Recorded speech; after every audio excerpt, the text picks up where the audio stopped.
And this video is aimed at the training classes involved in race walking. We have two events, 20 kilometers and 50 kilometers race walking at the top class competitions. Walking is not an easy event. It's not just morning walking or evening walking for fitness. It's a competitive walking event. Once you experience it in a race walking ceremony, you will know how strenuous it is over a long period of time. The rule says, walking rules says that continuous ground contact over the entire distance. So one leg is away, other leg is on the contact. So continuous ground contact. The grinding contact continuously for a period of time for 20 kilometers or 50 kilometers. Just think about it. So this is very strenuous. Again, the quality required here is endurance, cardio, respiratory endurance, and local muscular endurance, lower extremities, hip, as well as total shoulders.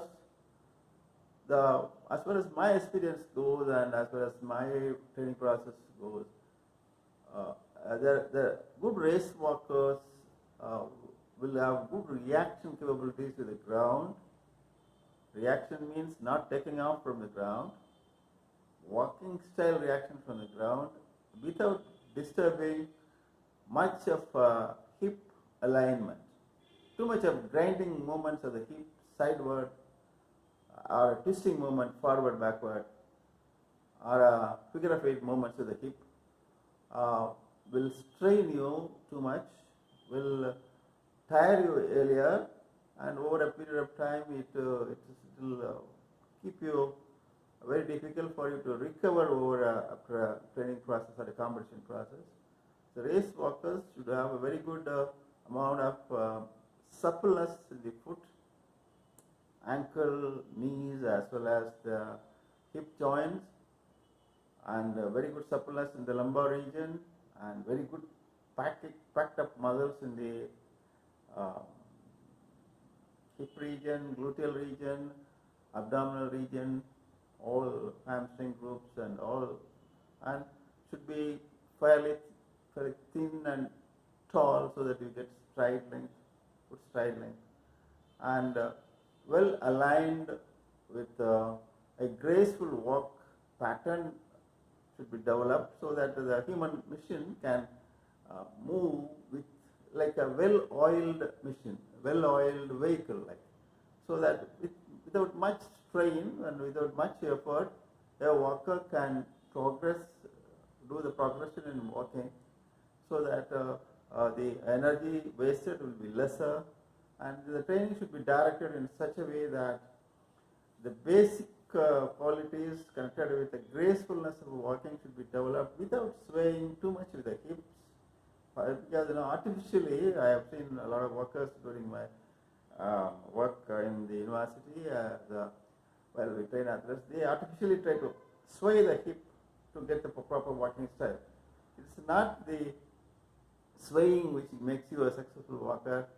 It is the continuous ground contact and straightening of your knees in every stride makes you the perfect. That these things can be done without much swaying of the hips. And the type of training which is required is walk, and you can do other events connected with the endurance also, no problem. You cannot walk in a snow or rain, you can walk it in the treadmill also with the indoors. So it's because it's an endurance event, and speed of walking is also important. Speed of walking should be developed by doing speed of walking, as well as you can do some short sprints also. There's no mistake in it, because reaction during walking and reaction to running is done by the same nervous system, by the same legs, by the same arms, but only the contact ankle and thrust ankle is different. You will be thrusting it very low so that your center of gravity, your leg is not off the ground.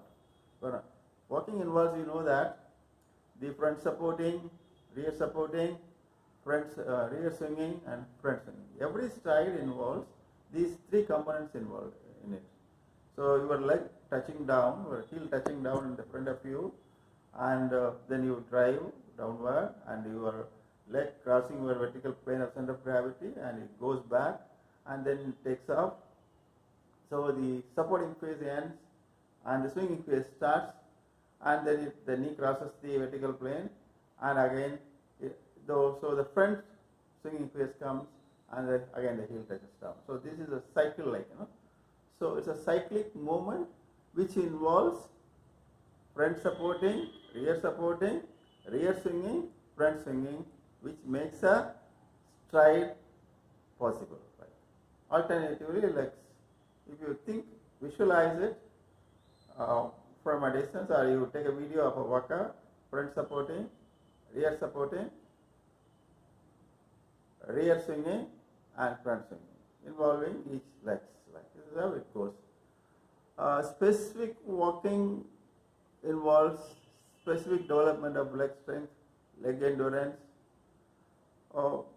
strength and endurance of all the joints and character muscles, and certain quality is called will quality.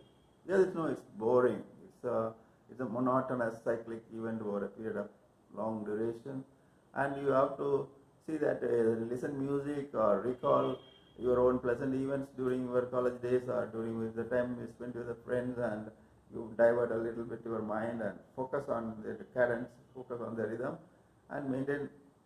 A sports psychologist will give you a lot of information about how to get over the monotony while walking. There are so many interventions in it, autogenic training, and so many factors connected with that.